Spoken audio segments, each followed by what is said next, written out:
G'day guys, Mac with the Outer Circle, and we're going to be talking today about a much requested item that fans have just been dying to see retooled for the new edition and in plastic. And it's a worthy use of resources, especially when the game has been demanding infantry and important kits for so...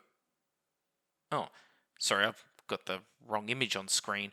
Let me pull up the correct kit that has been tooled up for the Horus Heresy that people have been dying to see for ages, and we're just really happy that it's out and at a great price point. Well, fuck. Alright, what if... No. No. No. Oh, for crying out... G'day guys, back with the Outer Circle, and in today's episode, with a hopefully lovely new intro that you all like, we'll see, we're going to be talking about these releases, and really, what is a good release schedule? What are the priorities? And of course, this is probably not it. So obviously it got previewed that the Arvis Lighter is coming back to Forge World, and this is a very interesting situation because the Arvis is nobody's favourite flyer, let's be honest. A plastic Xiphon probably would have gone down really well with the community, and Arvis Lighter not so much, because although they're very cool and they do have their fans, I like them well enough. They're a niche flyer for a faction which doesn't get any benefit really out of using them currently because they take up valuable space that could be used by something else. Said faction is also made in very expensive resin to begin with. Said faction also has other issues with what they actually need put back into stock. You can see where I'm heading with this. Just none of it makes sense. So I could spend an episode talking about this thing and how the one little morsel of human cells that was still left in my salt-riddled corpse, how those were holding out hope for a logical and sensible release, and then this happened. Now I'm pretty sure I'm consumed by pure salt. I'm a salt-encrusted monolith. So I don't want to talk about this. Instead, I want to talk about a couple of things that I've noticed that need just sort of rapid fixing modification. First things first, we have a kit here. This is the Alpha Legion Headhunters, but this applies to many upgrade sets. And that problem is that they don't work with the one set of tactical marines that seems to be in stock, and that is the Mark 6. The Mark 6 power armor, for whatever reasons, decided that the hands would be molded to the weapons. That means that putting these sets onto those bodies does not work with the supplied arms. In addition to this, the torsos are molded into the plastic Mark 6 bodies, which means that you have to get creative with the clippers if you want to take these bodies and work them in there. And it doesn't just apply to headhunters. I just picked these ones because they're cool and they would look really good in Mark 6, ironically. In fact, one of these guys has a Mark 6 helmet right in the middle of the frame. How's that work? And yet they can't do it. So you've got to hold out hope that when Mark 4 or Mark 3 get back into stock, and I do think actually Mark 3 is in stock in Australia at the moment, but it doesn't suit these bodies very well, unfortunately. It doesn't look quite right on them. So that's a bit of a problem. But there's also things like Templar Brethren, for example. They look very weird with the Mark 6 legs. And Kenetai Blade Cult. There are many others that fall into this trap. They've got specialized torsos, don't fit the legs, parts sold separately, go stuff yourself. So we need to get away from that. What we really need to be thinking about here is, what is a timely release cycle? Because it's come up a bit lately, talking about things like FAQs and how, well, FAQs, the staff just must be allergic over it. Games Workshop to writing an FAQ for the Horus Heresy, because there's a lot of things in the base game that need fixing. We spoke about the existing FAQ and how in the 4 pages, it's about 3.5 pages of document, reactions were mentioned 28 times. So there might be a bit of a problem with that one phase.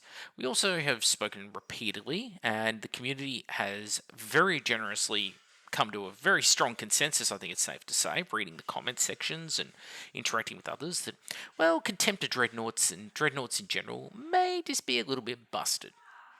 We also have to take into account how things like explosions work. I think we can all safely agree that the Strength 8 explosions of everything equally exploding is not great for the health of the system, nor is how vehicles are currently operating in the system.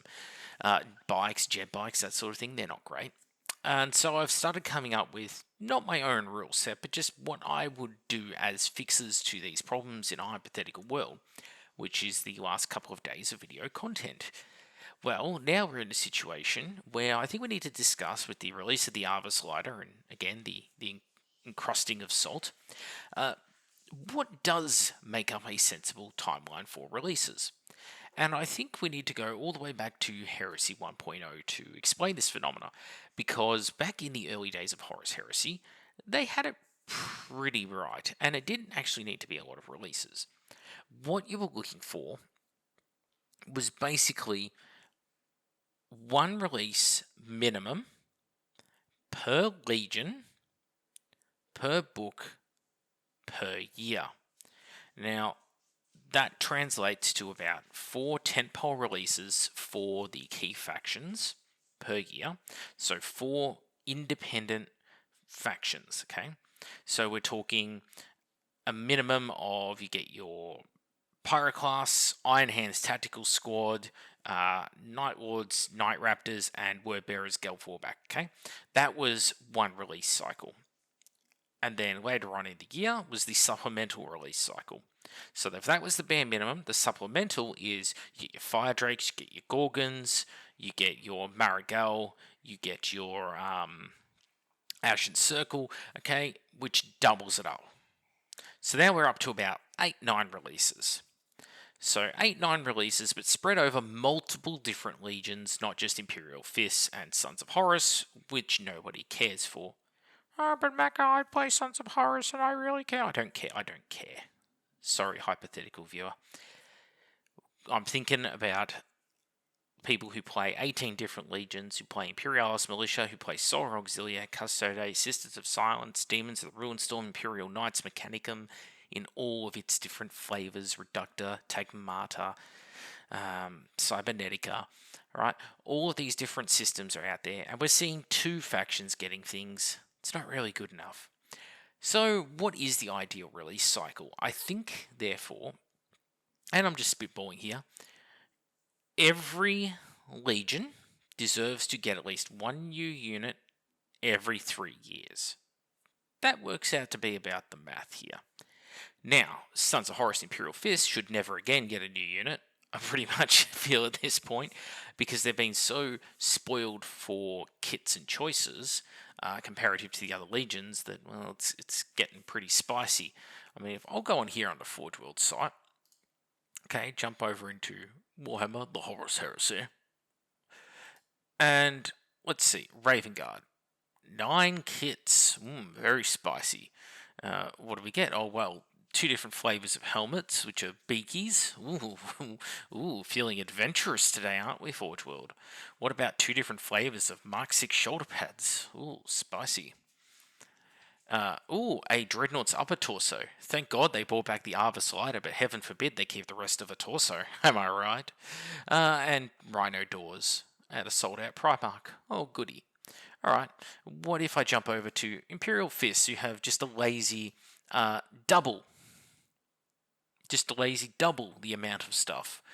Let's see. Obviously, they've got a couple of different Praetors. They've got 2 special characters and another set of Praetors. And alright, their specialist units is only upgrade sets and storm shields, assault cannons, sort of unique weaponry. And they've got Mark 3 helmets. They've got Mark 3 shoulder pads. Another character. Spicy. See, there's an awful lot of stuff here for one legion. But you've heard that argument. You've heard that complaint many times. I thought I would just show it here. Like, look at that. 18, 16, 15, 11, 9, 9. Ugh. And again, like, we're padding out the stats here. Raven Guard have two sets of identical looking beaky helmets and two sets of identical looking shoulder pads. I mean, let's just knock two off that and call it an even 7, shall we? Yes. The problem is not enough releases and not in a timely manner. It doesn't make the game feel supported when you combine that with FAQs. This is leaving us in a bit of a quandary as a community because we say, oh, well, we need more miniatures, right? We need more FAQs. We need more content in this game system, and a lackluster book like Siege of Cathonia, which is very lackluster, isn't really cutting the mustard. So, what do we think? This is the question I pose to you today. I have no answers in this video beyond the fact that I think you're probably looking at a release every Legion every 3 years at a minimum. What do we think as a community are the things that are most necessary, most important? I've got my priority list, what I think the community would say, but again, I can't speak on behalf of something as anything more than a person who is in the community. There is no elected representative to speak for you. But what do you think it is? I'm willing to bet that most of you are going to turn around and say, I think we need Plastic Solar Auxilia. We need actual rules for Demons of the Ruinstorm. That'd probably be nice. Probably a tweak of the militia rules. I like them as they are, but only in a flavor context. I mean, I easily recognize that they are highly, highly underpowered comparative to the Legions.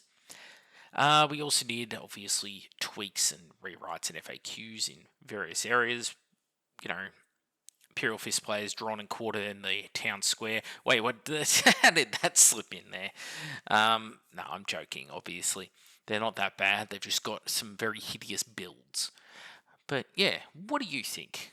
Anyway, back with the Outer Circle. And really, I've just put this video together for a little bit of content, but also because I wanted to try out some new editing software and get my head around it. So forgive me for the experiment. Anyway, I will make another video based off your responses. So I'm Mac with the Outer Circle. Thank you all for watching, and I'll see you on the next one.